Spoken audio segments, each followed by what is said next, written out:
Commander Jake Morrison floated in front of the big window on the bridge of the spaceship Intrepid. He watched the stars move past as they traveled through space. This was the first time humans had gone so far from Earth. Jake felt excited and scared at the same time.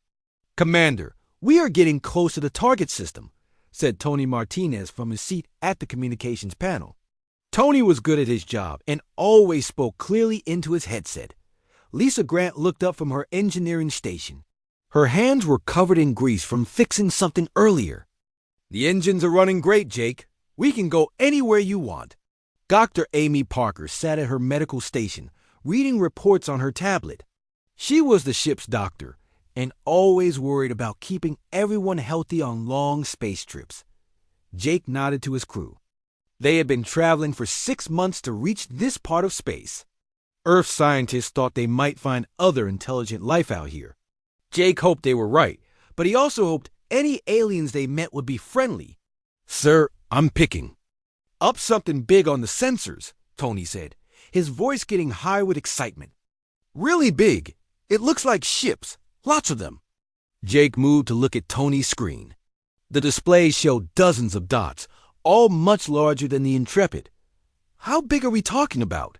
"The biggest one is about 10 times the size of our ship," Tony replied. "And there are at least 30 smaller ones around it." Lisa whistled from her station. "That's a whole fleet out there. They must be really advanced to build ships that big." Jake felt his heart beat faster. This was it. First contact with aliens. He had practiced this moment many times, but now it was really happening. "Tony, can you try to contact them?" "Already working on it, sir. I'm sending out the standard greeting message in all the languages we know, plus math and music." The crew waited in silence. The only sounds were the quiet hum of the ship's engines and the beeping of various machines. Jake looked at each of his crew members. They all looked nervous but ready. "Sir, they're responding." Tony's voice cracked with excitement. "The signal is really strong. They're trying to communicate." "Put it on the main speaker," Jake ordered. A strange noise filled the bridge. It sounded like a mix of clicking, humming, and something that might have been words. Then suddenly, the noise stopped and was replaced by a clear voice speaking English. "Primitive vessel, this is Admiral Zefkor of the Krillian Imperial Fleet. You have entered space controlled by the Galactic Empire. State your purpose or be destroyed." Jake took a deep breath.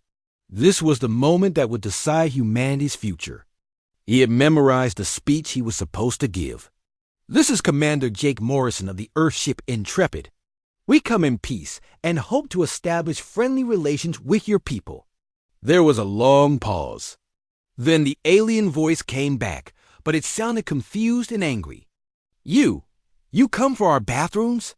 This is either a grave insult to our sacred cleaning rituals or a very strange request for cultural exchange. Explain yourself immediately." Jake looked at Tony with wide eyes. What did he say about bathrooms?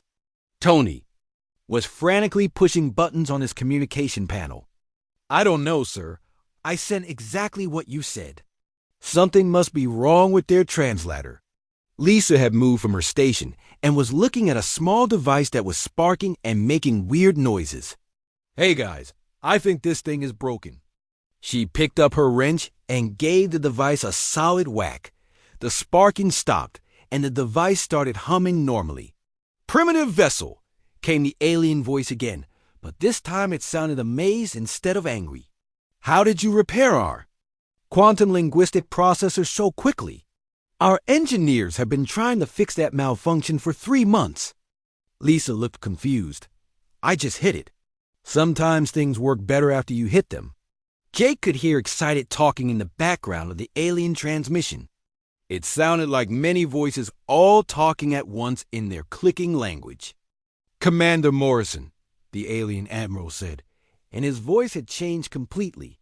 Now he sounded very interested instead of threatening. "I am Admiral Zefkor. I apologize for the translation error. Our equipment has been malfunctioning and your engineer has just accomplished something our best technicians could not. This is unexpected." "We're happy to help," Jake replied, still feeling confused about the bathroom comment. We really do come in peace. We're explorers from a planet called Earth. We've never met other intelligent species before. Never met others? Admiral Zefkor sounded surprised. But your technology, the way your engineer fixed our translator. We assumed you were an advanced species pretending to be primitive for some strategic reason. Amy spoke up from her station. We're probably not very advanced compared to you. We've only been traveling in space for a few decades. There was another long pause. Then Admiral Zefkor spoke again, and he sounded like he was talking to other people. They claimed to be primitive, but they solved our quantum processor problem in seconds using percussive maintenance. This does not match any known technology profile. Lisa laughed. Percussive maintenance? Is that what you call hitting things with a wrench? You have a term for this technique? The Admiral sounded even more amazed. Sure, Lisa said. Sometimes the best way to fix something is to give it a good whack. Works on all kinds of stuff. Jake could hear more excited talking in the background. It sounded like the aliens were having a big discussion about something. Commander Morrison, Admiral Zefkor said finally. This is most unusual. The Galactic Empire has contacted thousands of species over many centuries. None have ever surprised us in this way. We would like to invite you to meet with us in person. We would be honored, Jake replied, trying to sound more confident than he felt. Excellent. We will send coordinates for our capital world, Imperius Prime. Prepare to be amazed by the greatest civilization in the galaxy. We look forward to it, Jake said after the transmission ended. The crew sat in silence for a moment. Did we just make first contact by fixing their equipment with a wrench? Tony asked. Lisa held up her wrench and grinned. Best tool in the universe, Jake smiled. Maybe this first contact thing wouldn't be so hard after all. He had no idea that. They had just started a chain of events that would change both humanity and the Galactic Empire forever. Captain Susan Bell stood on the bridge of the spaceship Pioneer, watching the huge planet grow larger on the main screen. Imperius Prime was the capital world of the Galactic Empire, and it looked amazing. The planet sparkled with lights from massive cities that covered entire continents. Look at the size of those cities, said Ben Rodriguez from his science station. They must have billions of people living down there. The architecture scans show buildings that are over 2 miles tall, added Carl Peterson, the ship's security chief. How do they even build something that big? Susan had spent her whole career studying different cultures on Earth before becoming a starship captain. She was excited to learn about alien society, but she was also careful. First impressions were important when meeting new people. Captain Bell, came a voice over the communication system. It was Admiral Zefkor, who they had been talking to for the past week. Welcome to Imperius Prime. We are honored to show you the greatest civilization in the galaxy. Thank you, Admiral, Susan replied. We're looking forward to learning about your culture. Prepare to be amazed. We will send a shuttle to bring you to the surface. Our greatest leaders are waiting to meet you. The alien shuttle that came to pick them up was huge and covered in gold decorations. Susan, Ben, and Carl rode inside with 2 alien escorts who wore fancy uniforms with lots of medals and ribbons. The aliens looked like tall, thin humans, but with blue-gray skin and large black eyes. Your species is very young, said one of the escorts, whose name was Commander Peltok. We have been traveling between stars for over 10,000 years. You will see wonders beyond your imagination. The shuttle landed on a platform high above the city. Susan looked out the window and gasped. The city stretched as far as she could see in every direction. Flying cars moved between the tall buildings in organized lines. Everything looked clean and perfect. Impressive, Ben said, taking readings with his scanner. But why are all those flying cars moving so slowly? Commander, Peltek looked proud. Our traffic control system is the most advanced in the galaxy. Every vehicle follows precise routes calculated by our central computer. Susan watched the flying cars more carefully. They were all stuck in long lines, barely moving. It looked just like a traffic jam on Earth, except in 3 dimensions instead of 2. But they're all going to the same places, Susan pointed out. Look, all those cars are trying to get to that big building over there, but they're all taking the same route. They're blocking each other. The computer calculates the most efficient path, Commander Peltek explained. For one car, maybe, Carl said. But when you have thousands of cars all taking the same most efficient path, it becomes the least efficient path. The alien looked confused. But the computer says it is the best route. Susan smiled gently. On Earth, we learned that sometimes you need multiple routes to the same place. We call them alternative paths. When one gets crowded, people can use the others. That sounds chaotic, Commander Peltek said, but he was looking at the traffic jam with new eyes. They were taken to a massive government building where they met Chancellor Vexmar, the leader of the planet. He was taller than the other aliens and wore a robe covered in jewels. With him was Science Magistrate Quindal, who seemed very interested in the humans. "Welcome to our world," Chancellor Vexmar said in a deep voice. "You are about to witness the pinnacle of civilized society. Our government has perfected the art of administration over thousands of years." "We're very honored to be here," Susan said politely. Chancellor Vexmar led them through the building, showing all huge rooms filled with alien workers sitting at desks. "This is our Department of Transportation Approval," he explained. "Every request to travel between cities must be processed here." Ben looked around the enormous room. "How long does it take to get approval to travel?"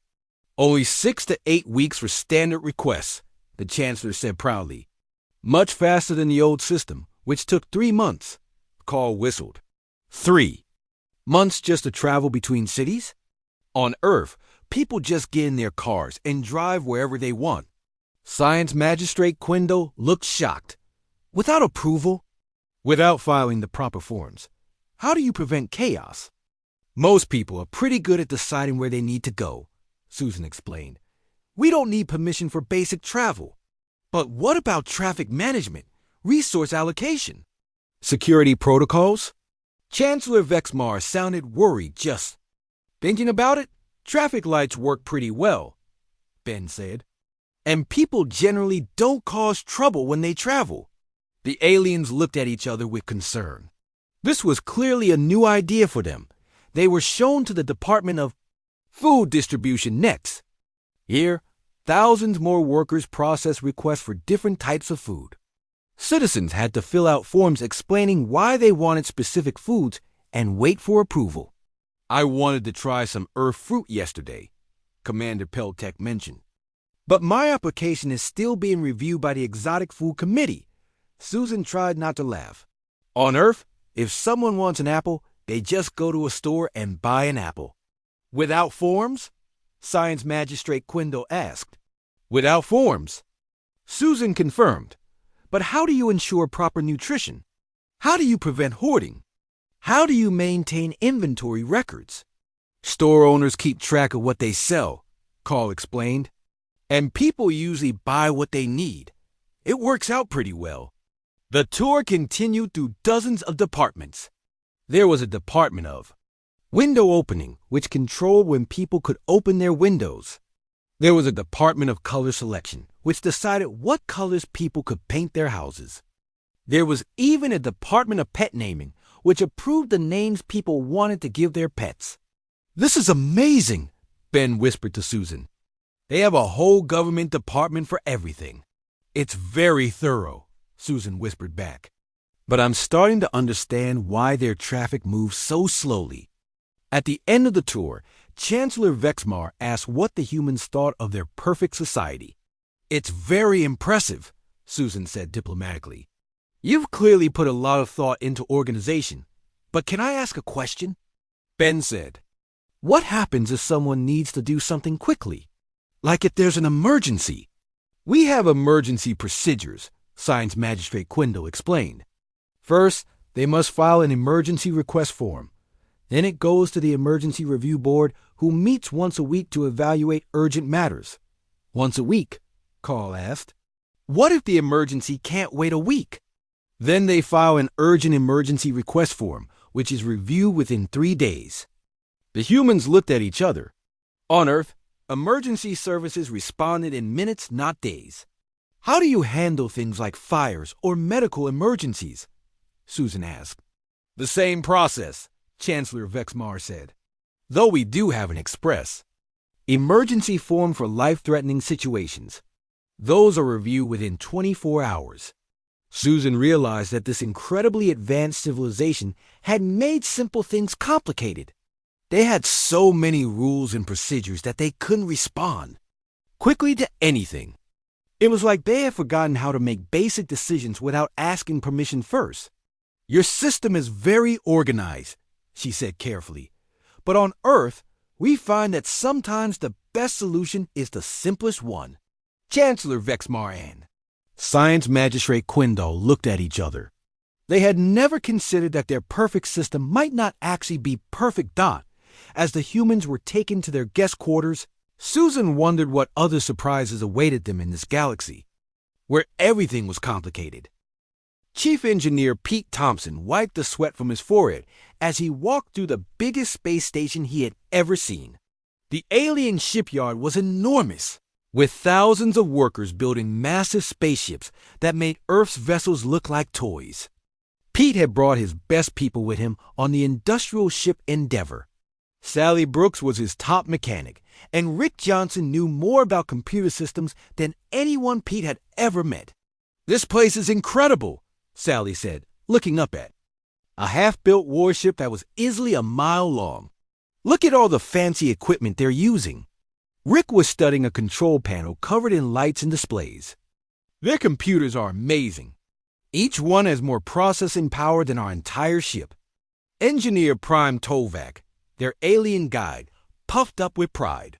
He was shorter than most of the other aliens Pete had met, but he wore a uniform covered in engineering symbols. This shipyard is the crown jewel of Imperial engineering. We can build vessels that your species cannot even imagine. Pete nodded politely, but something was bothering him. All around them, he could see alien workers struggling with equipment that seemed way too complicated for simple jobs. Near one workstation, 6 aliens were operating a machine that looked like it could power a small city, but all it was doing was cutting metal plates. That's quite a setup, Pete said, pointing at the cutting machine. What kind of power does that thing use? 47 quantum fusion reactors, Engineer Prime Tovak said proudly. Each one precisely calibrated to maintain the exact energy field needed for molecular separation. Sally looked confused. You need 47 reactors just to cut metal? Of course, the quantum field must be perfectly stable, or the cut will not be precise. Pete walked over to examine the machine more closely. The metal plates it was cutting were basic steel, nothing fancy. On Earth, they would cut this with a simple plasma torch or even an old-fashioned saw. How long does it take to cut one plate? With proper calibration and safety protocols, approximately 6 hours per plate. Engineer Prime Tovak replied. 6 hours? Sally nearly choked. I could cut that same plate in 10 minutes with a torch. Impossible? The alien engineer said. The molecular structure would be compromised. The edge would be imperfect. Sally pulled out her portable cutting torch from her tool belt. Mind if I try? Engineer Prime Tovak looked nervous but nodded. Sally put on her safety goggles, lit her torch, and quickly cut through a piece of scrap metal lying nearby. The cut was clean and straight. She handed the piece to the alien engineer. Tovak examined the cut with a magnifying device. His large eyes grew even larger. This is ... this is perfect. How did you achieve molecular precision without quantum field stabilization? It's just a good torch and steady hands, Sally said with a shrug. Other alien workers had stopped what they were doing to watch. Soon, a crowd had gathered around Sally as she demonstrated her simple cutting technique. The aliens talked excitedly among themselves in their clicking language. Pete noticed another problem nearby. A group of alien technicians were working on a computer system that kept shutting down. They had been at it for hours, running complex diagnostic programs and replacing expensive components. "What's wrong with that system?" Pete asked. "Critical. Malfunction in the primary processing core," engineer Prime Tovak explained. "When it fails, the entire shipyard's communication network goes down. We lose contact with all our work teams." Rick walked over to look at the computer. It was the size of a small building, with thousands of blinking lights and humming components. "When did it start having problems?" 3 months ago. Our best technicians have been working on it constantly." Rick studied the system for a few minutes, then asked, "Do you have backup systems?" "Backup systems?" Tovak looked confused. "You know, in case the main system breaks down, a second computer that can take over. Why would we need a second system? This one was designed to never fail." Rick almost laughed. "But it is failing. That's why your people are working on it right now." "Well, yes, but it was not supposed to fail. Everything fails eventually," Rick explained. "That's why smart engineers always have backup systems." He pulled out his tablet and started sketching. A simple diagram. "Look, if you set up a second, smaller computer system that monitors the main one, it can automatically take over when the big system has problems. Then you can fix the main system without shutting down the whole shipyard." Engineer Prime Tovak stared at the simple drawing on Rick's tablet. "You could do this with primitive technology?" "Sure, it's basic redundancy. We use it on all important systems. But our designers spent 20 years creating the perfect computer system. They said it would never need backups." "Nobody's perfect," Rick said gently. "Smart design assumes. Things will go wrong in plans for it." As they continued the tour, Pete noticed more and more problems. The aliens had designed everything to be as advanced as possible, but they had forgotten about practicality. Their robot workers were incredibly sophisticated, but they moved slowly and broke down frequently. Their manufacturing systems could create perfect components, but they took forever and used enormous amounts of energy at one workstation. Pete watched aliens trying to assemble a simple support beam. They were using a machine that looked like it belonged in a science fiction movie, with floating components and energy fields. But the machine kept malfunctioning, and the work had stopped. "What's that supposed to do?" Pete asked. "Gravitational assembly matrix," engineer Prime Tovak explained. "It uses controlled gravity fields to position components with perfect precision." Pete looked at the support beam they were trying to assemble.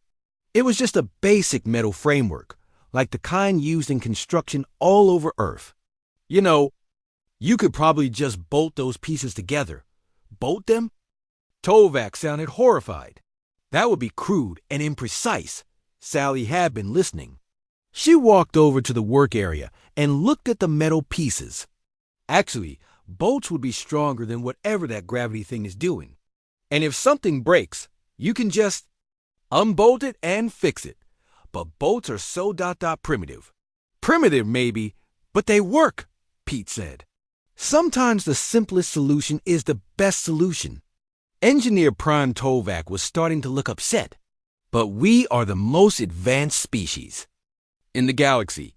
We cannot use primitive methods." "Why not if they work better?" Rick asked. The alien engineer didn't have an answer for that. Their guide showed them the shipyard's greatest achievement, a space station that had taken 50 years to build. It was beautiful and huge, with graceful curves and advanced technology throughout. But Pete noticed that most of the construction equipment was still there, and workers were constantly making repairs. "Why is it taking so long to finish?" Pete asked. "We must ensure perfection," engineer Prime Tovak explained. "Every component must meet exact specifications. Every system must be flawlessly integrated." Pete looked at the construction schedule, displayed on a nearby screen. "According to this, you're planning to work on it for another 20 years. "Yes, that is the minimum time required for proper completion." Sally shook her head. "On Earth, We could build something like this in maybe 5 years. Impossible. You could not achieve our level of precision and quality. Maybe not, Pete admitted, but we'd have a working space station that people could actually use. Sometimes. Good enough is better than perfect but never finished. Engineer Prime Tovak stared at the humans. Everything they said went against everything he had learned about proper engineering, but he couldn't argue with results.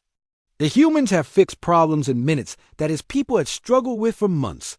Your methods are very unusual, he said finally. They're practical, Pete replied.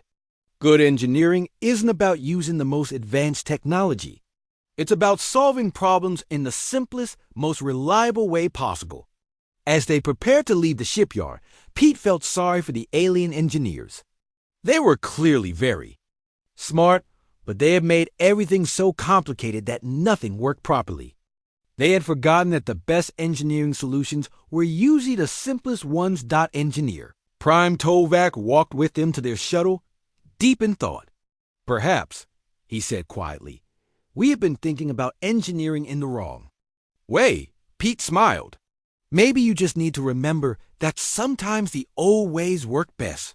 The alien engineer nodded slowly, looking back at his shipyard with new eyes. Admiral Kate Fisher stood on the bridge of the defense ship Guardian, watching the most impressive military display she had ever seen. The Galactic Empire's war fleet stretched across space like a metal city. Hundreds of massive warships move. In perfect formation, their weapons glowing with deadly energy. Look at the size of those guns, said Dan Wilson, her tactical officer. Each one of those battleships could probably destroy a planet. The armor plating alone must be 10 feet thick, added Maria Santos, the weapons specialist. I've never seen anything like it. War Commander Klexter's voice came over the communication system. He was the Empire's greatest military leader, with victories across 1,000 worlds. Admiral Fisher, you are about to witness the power that has conquered the galaxy. Our military strategy is flawless, perfected over 10,000 years of warfare. We're honored to observe, Kate replied. Your fleet is very impressive. Impressive is too weak a word, Klexter said proudly. Today we will demonstrate the Phoenix Formation, our most advanced battle strategy. No enemy has ever survived an encounter with this formation. Kate watched as the alien warships began to move into position. The massive vessels arranged themselves in a complex pattern that looked like a giant bird with outstretched wings. Each ship had a specific position and role in the formation. It's beautiful, Dan admitted. But I don't understand the tactical purpose. The Phoenix Formation uses overlapping fire zones to create an impenetrable barrier of destruction, Klexter explained. Enemy forces are channeled into the center, where they face the concentrated firepower of our entire fleet. Maria was studying the formation on her tactical display. But what if the enemy doesn't cooperate? What if they don't attack where you expect them to? All enemies attack the center, Klexter said confidently. It is the strongest part of our formation, so they naturally try to break through there. Kate looked at the formation more carefully. The alien ships were arranged in a perfect pattern, but she could see several obvious weaknesses. The flanks were exposed, and there were gaps between the ships that could be exploited. Commander, can I ask a question? Kate said politely. What happens if the enemy attacks from the sides instead of the center? The sides? Klexter sounded confused. Why would they attack the sides? The center is where the battle is won or lost. Dan was running calculations on his computer. Actually, if someone attacked the left flank with fast ships, they could roll up the entire formation. The ships are positioned to fire forward, not sideways. That is impossible, Klexter declared. The Phoenix Formation has never been defeated. Maybe because nobody tried attacking it the right way, Maria said quietly to Kate. The demonstration continued. The alien fleet showed off their incredible firepower, destroying target asteroids with devastating precision. Their weapons were more powerful than anything Earth had ever built. But Kate noticed that all their targets were directly in front of the formation. "Very impressive," Kate said. "But can I make a suggestion?" "Of course, Admiral Fisher. What if we tried a simple exercise? We could pretend to be enemies and see how well the formation works against different attack strategies." Klexter laughed. "Your single ship against our entire fleet. You would be destroyed in seconds. Just as a learning exercise," Kate said. "We won't actually fight. We'll just run simulations. If you wish to see the hopelessness of opposing the Empire, I will." "Allow it." Kate smiled. "Dan, plot a course for the left flank. Maria, target their command ship." The Guardian was much smaller and faster than the alien warships. It darted toward the side of the formation like a small fish swimming around a group of whales. The alien ships tried to turn to face them, but they moved slowly and got in each other's way. "Theoretical strike on the command vessel," Maria announced. "If this were a real battle, we would have taken out their flagship." On the communication channel, Kate could hear confused voices speaking in the alien language. Klexter's voice cut through the noise. "This is not how battles are fought. You are supposed to attack the center." "Why?" Dan asked. "The center is where all your guns are pointing. It would be suicide to attack there. But that is where the battle is won or lost." Kate was starting to understand. "Commander Klexter, have you ever fought an enemy that didn't attack the center?" There was a long pause. All civilized species understand proper military strategy. They attack the strongest.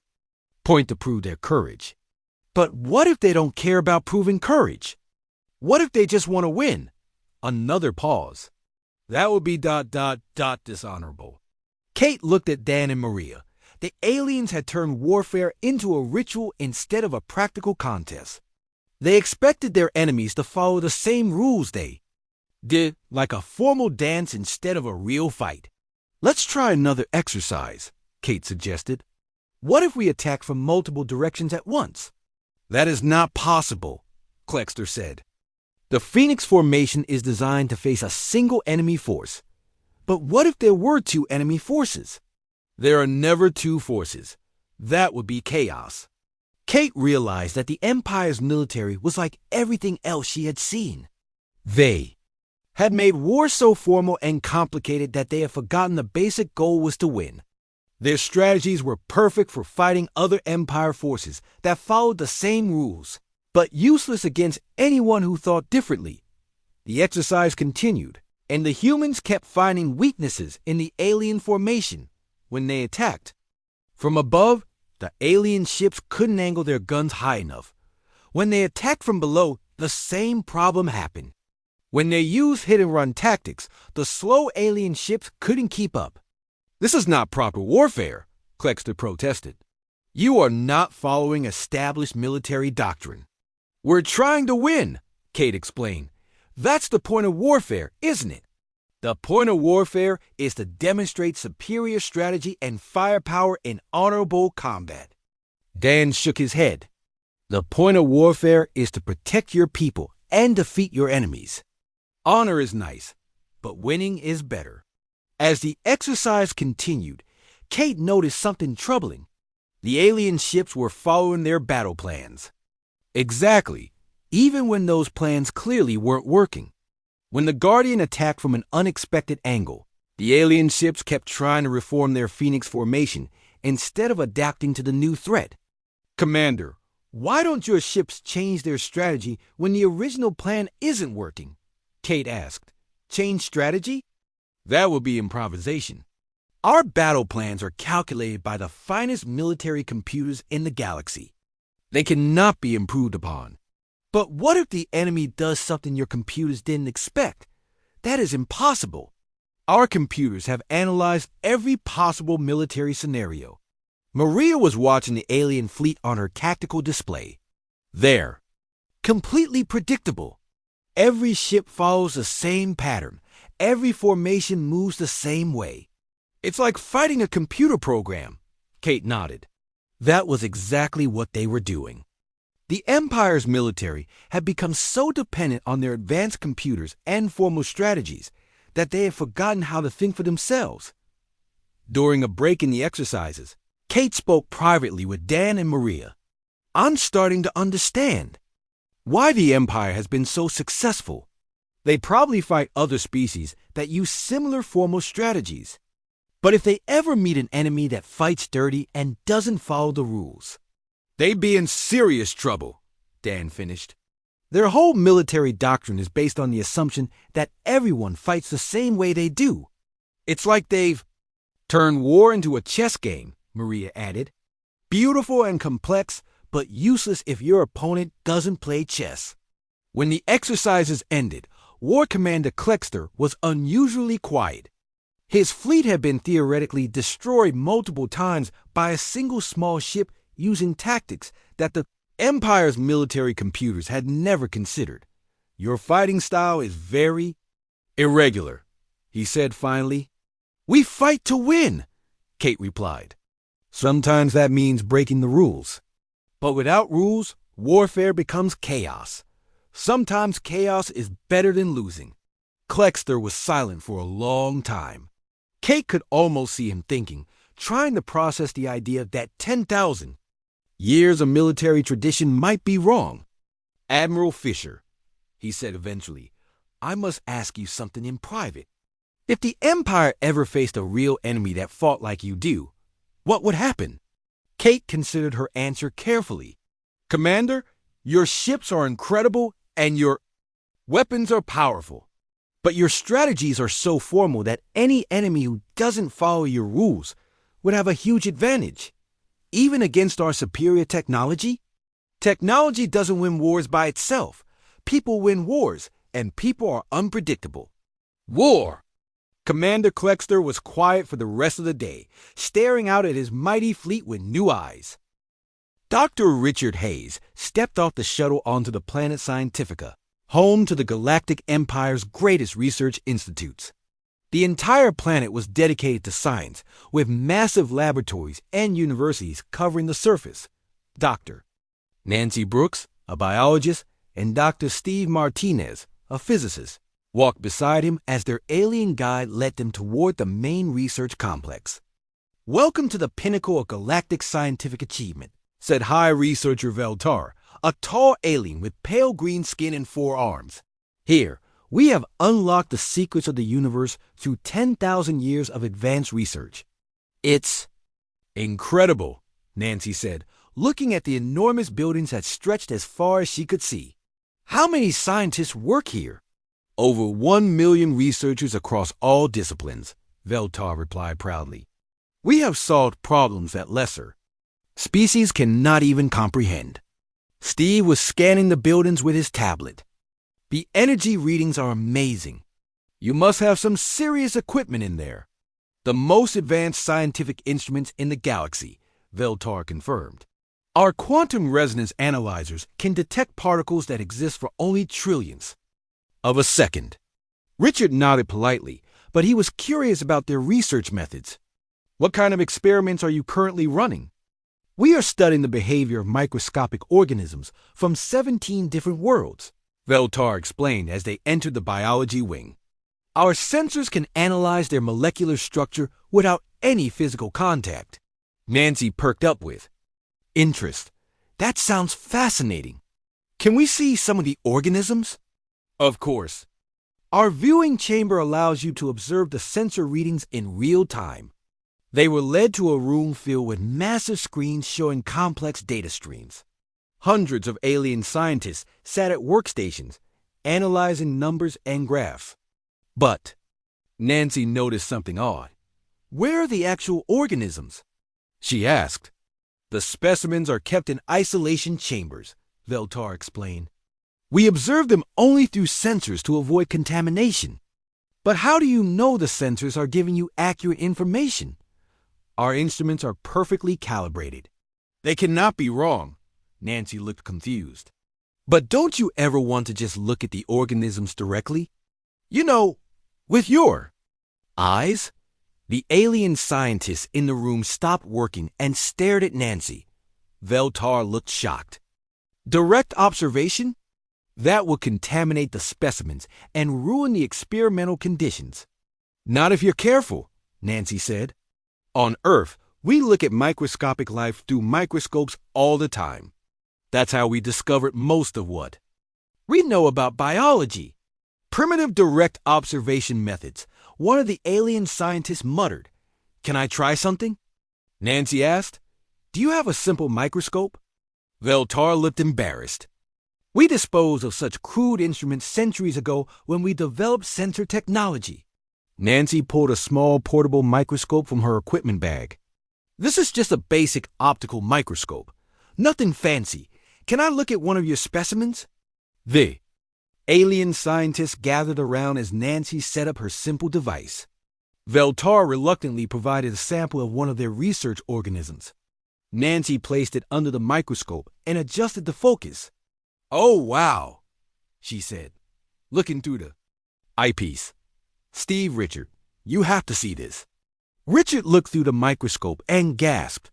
These organisms are completely different from what your sensors are showing. Look, they have these amazing structures that don't appear on your data. That's impossible, Veltar insisted. Our sensors detect everything. Take a look for yourself. Nancy offered. Veltar bent down to look through the microscope. His large eyes grew even larger. These formations, these patterns, our sensors show none of this. Maybe your sensors are calibrated for different things, Nancy suggested gently. Sometimes the simplest tools work best for basic observation. Steve had been listening to the physics researchers in another part of the lab. They were working on what they called advanced dimensional mathematics, using computers that filled entire rooms. But when Steve looked at their equations, he noticed some basic errors. Excuse me, Steve said to one of the researchers, but I think there might be a small mistake in this calculation. The alien physicist, Dr. Zexrin, looked insulted. Impossible. These equations have been verified by our most advanced computational systems. I'm sure your computers are great, Steve said, but sometimes it helps to check the math by hand. He pulled out a piece of paper and started writing. See, if you carry a 2 here and account for this constant, you get a completely different result. Dr. Zexrin studied Steve's handwritten calculations. But this changes everything. If you're correct, our theories about dimensional physics are all wrong. Not wrong, Steve said kindly, just based on a calculation error. It happens to everyone. Word spread quickly through the research complex. The human scientists were solving problems and finding errors that had stumped the Empire's best researchers for decades. In the chemistry lab, Richard showed them how to isolate compounds using simple separation techniques instead of their complex quantum extraction methods. The results were faster and more accurate. I don't understand, said Dr. Molkiff, the head chemist. How can primitive methods produce better results than our advanced technology? Sometimes complicated isn't better, Richard explained. We learned a long time ago that the simplest method that works is usually the best method. But we have spent centuries developing these advanced techniques. And they're impressive, Richard admitted. But if a simple method works better, why not use it? High researcher Veltar gathered all the department heads for an emergency meeting. The humans were invited to explain their research methods to the entire scientific community of the planet. On Earth, we follow something called the scientific method, Richard began. We start by observing things directly. Then we form hypotheses about what we've observed. Then we test those hypotheses with experiments. That sounds primitive, Dr. Zexrin commented. Maybe, Nancy said, but it works. The key is that we always check our results. If an experiment doesn't work, we try a different approach. But what about theoretical purity? Asked Dr. Molkiff.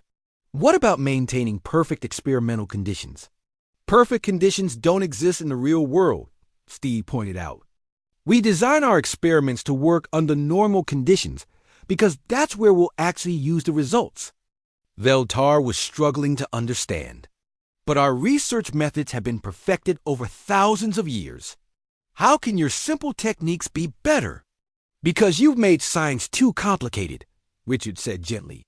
You focus so much on having perfect instruments and perfect theories that you've forgotten the most important part of science, actually looking at what you're studying. We do look. We use sensors. Sensors are tools, Nancy explained. They're useful, but they can't replace direct observation. You have to see things with your own eyes, touch them with your own hands, and think about them with your own brains. But that's so dot unscientific, Steve laughed. That's the most scientific thing you can do. Science isn't about having the most advanced equipment. It's about asking questions and finding answers. Over the next few days, the human scientists worked with their alien colleagues to introduce basic scientific practices that the Empire had forgotten. They showed them how to design simple experiments, how to check their work, and how to question their assumptions. The results were revolutionary. Research that had been stuck for years suddenly made progress. Problems that seemed impossible were solved with straightforward approaches. The alien scientists were amazed at how much more they could accomplish when they stopped making everything complicated. We have been thinking about science backwards, Veltar admitted to Richard. We thought that more advanced technology would automatically give us better results. Technology is a tool, Richard replied. It can help, but it can't think for you.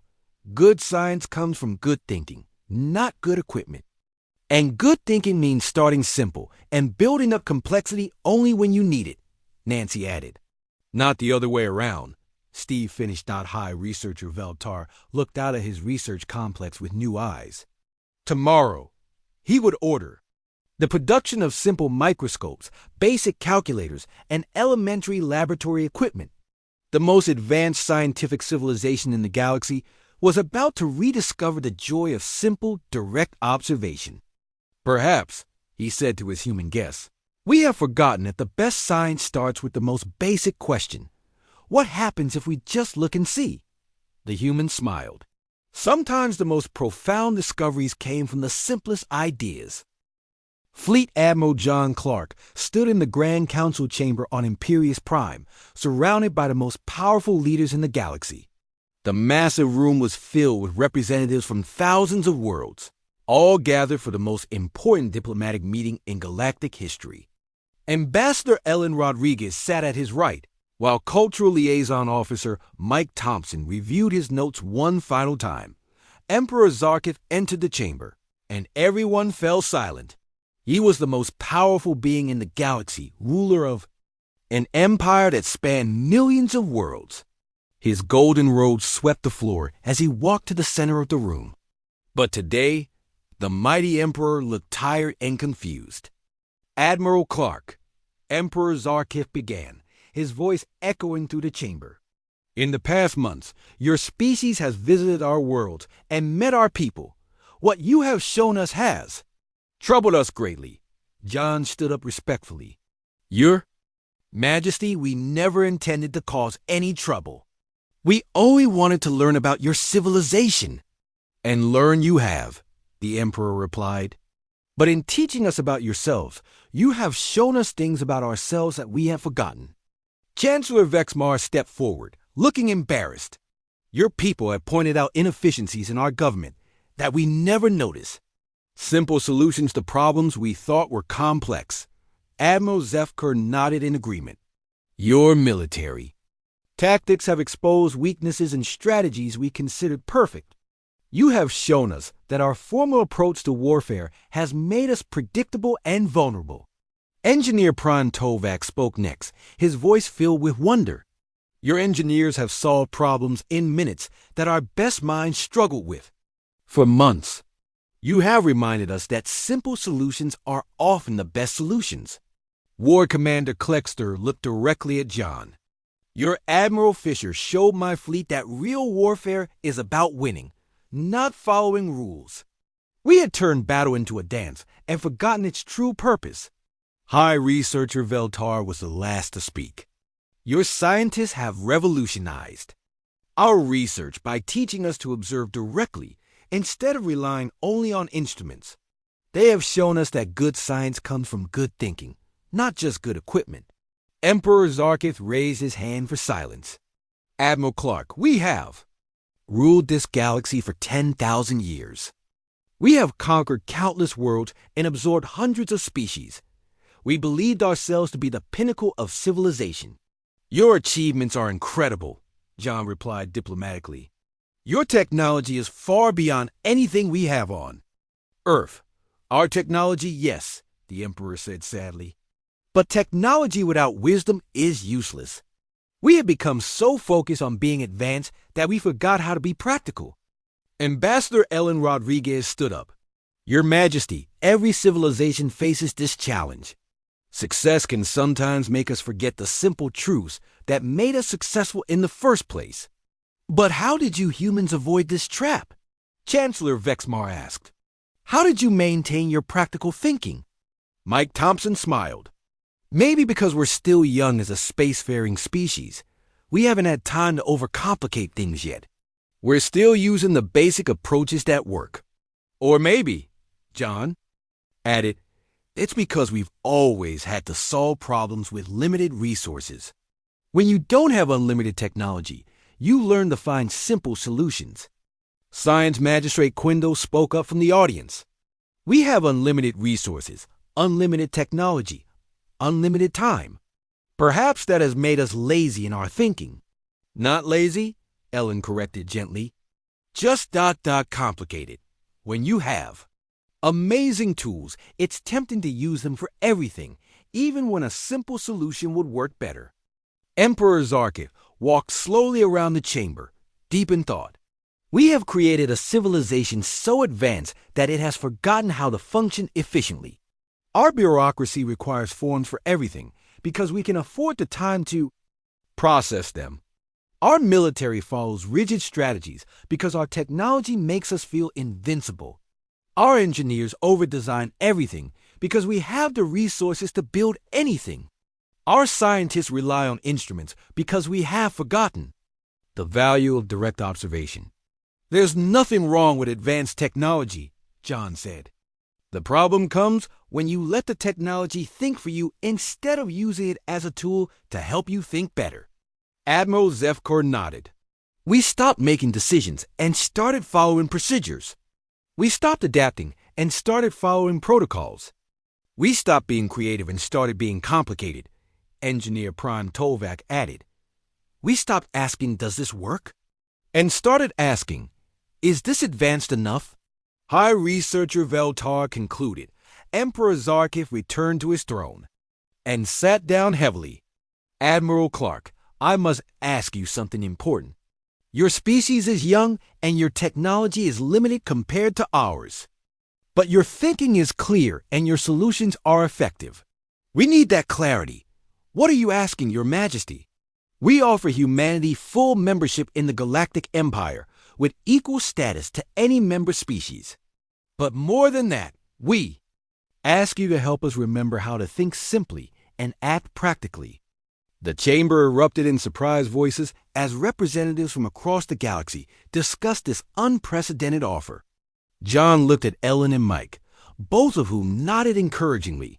Your Majesty, John said, we would be honored to join the Galactic Empire.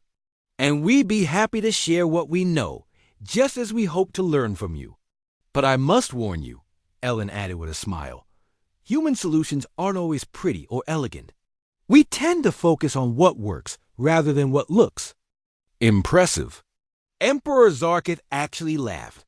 Ambassador Rodriguez, after months of watching our beautiful, elegant, complicated systems fail while your simple, practical solutions succeed, I think we need more ugly solutions that work and fewer pretty solutions that don't. Mike Thompson stood up. If we're going to work together, can I make a suggestion? Of course. Maybe we should start by looking at your current problems and asking a simple question. What's the easiest way to fix this? Chancellor Vexmar looked excited. You mean instead of asking, what's the most advanced way to fix this? Exactly. Sometimes the easiest way is also the best way. Over the following hours, human and alien leaders worked together to outline a plan for reforming the empire. They would start by simplifying government procedures, making military strategies more flexible, encouraging practical engineering solutions, and returning to basic scientific methods. This will not be easy, Emperor Zarkith warned. We have 10,000 years of complicated traditions to overcome. Change never is easy, John agreed. But sometimes the best way to move forward is to remember what worked in the past. As the meeting concluded, Jake Morrison, the commander who had made first contact, was invited to speak. He had been quiet throughout the proceedings, but now he stepped forward. Your Majesty, when we first met your people, I was scared. Your ships were huge, your technology was incredible, and your empire was vast.